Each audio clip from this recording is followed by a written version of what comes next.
Hello दोस्तों, good morning. मेरा नाम है किशन कुमार। दोस्तों, मैं आज की वीडियो में आप लोगों को ये जानकारी दूंगा, प्राइवेट नौकरी करने वालों के लिए 6 प्रमुख बातें। प्राइवेट नौकरी करने वालों के लिए 6 प्रमुख बातें। तो आइए जानते हो पहली पॉइंट क्या है। पहला पॉइंट हमारा है job appointment letter. Job appointment letter. दोस्तों, किसी भी कंपनी में यदि आप जॉब करने जाते हैं तो सबसे पहले हमें जॉब अपॉइंटमेंट लेटर जरूर लेना चाहिए। जॉब अपॉइंटमेंट लेटर इसलिए लेना चाहिए क्योंकि जॉब अपॉइंटमेंट लेटर में हमारे सारे कुछ दर्शाए होते हैं, किस पोजीशन के लिए हम जा रहे हैं, हमारी सैलरी पैकेज क्या होगी,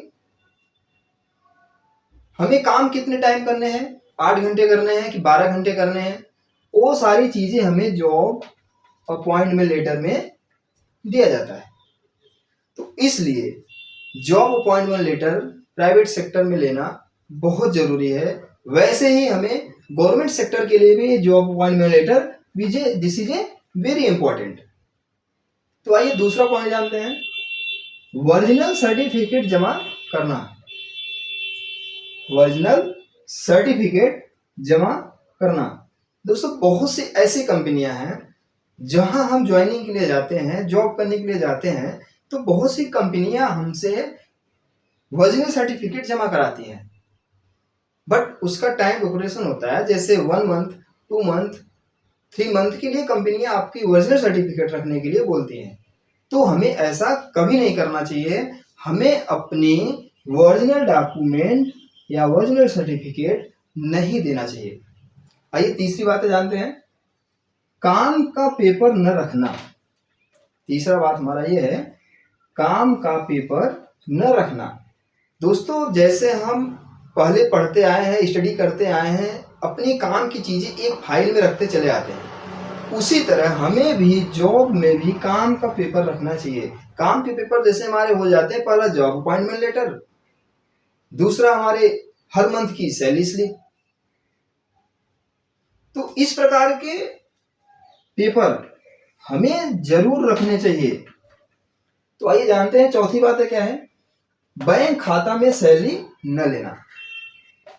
तो दोस्तों, बहुत से हमारे ऐसे एम्प्लॉय हैं जो प्राइवेट सेक्टर में बैंक खाता में सैलरी न लेके इन हैंड लेते हैं।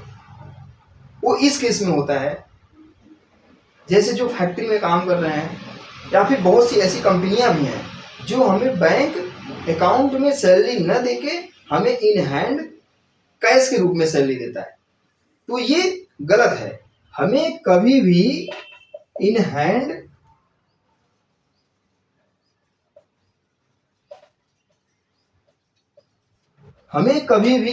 सैलरी नहीं लेनी चाहिए। हमें जब भी सैलरी लेना हो, हमें बैंक अकाउंट के थ्रू ही लेना चाहिए।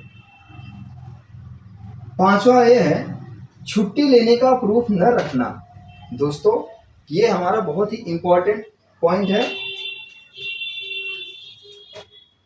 दोस्तों, ये हमारा पांचवा पॉइंट बहुत ही इंपॉर्टेंट है, छुट्टी लेने का प्रूफ न रखना। दोस्तों, बहुत से ऐसे एम्प्लॉय हैं जो छुट्टी तो ले लेते हैं, छुट्टी के लिए हमने बहुत सी कंपनियों में देखा है, एप्लीकेशन लिख के होते हैं, एप्लीकेशन जमा करके छुट्टियां मिलती हैं। बहुत सी कंपनियों में ऐप के द्वारा छुट्टी खुद अपने फोन से ही अप्लाई कर दी जाती है और सुपरवाइजर या इंजीनियर द्वारा हमारा अप्रूव हो जाता है। बट कहीं कहीं क्या होता है कि हमें एप्लीकेशन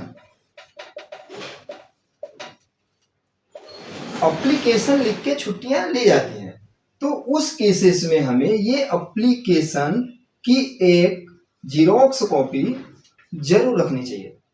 ये इसलिए, यदि हम घर चले गए छुट्टी पे, अगर हम अपने पास प्रूफ नहीं रखे हैं, तो प्राइवेट सेक्टर में दोस्तों कभी कभी रियल केसेस में ऐसे होते हैं, कंपनी को यदि रिक्वायरमेंट है तो आपकी जगह वो दूसरे बंदे को हायर कर लेगा और आपसे ये भी बोल सकता है कि आपने छुट्टी लगाया ही नहीं था, आपने छुट्टी लगाया ही नहीं था। इस केसेस में दोस्तों आपकी जॉब जा सकती है। इसलिए हमें छुट्टी लेने के प्रूफ को एप्लीकेशन की जीरोक्स कॉपी रखनी चाहिए। इससे हमारे पास प्रूफ होते हैं, जिससे मैं अपने एचआर डिपार्टमेंट में, कंपनी में ये प्रूव कर सकते हैं कि मैंने तो छुट्टी ली थी, उसका मेरे पास एप्लीकेशन की और कॉपी भी है। आइए अगला बात जानते हैं, सादे कागज पर हस्ताक्षर करके जमा करना। लास्ट हमारा ये पॉइंट है, सादे कागज पर हस्ताक्षर करके जमा करना।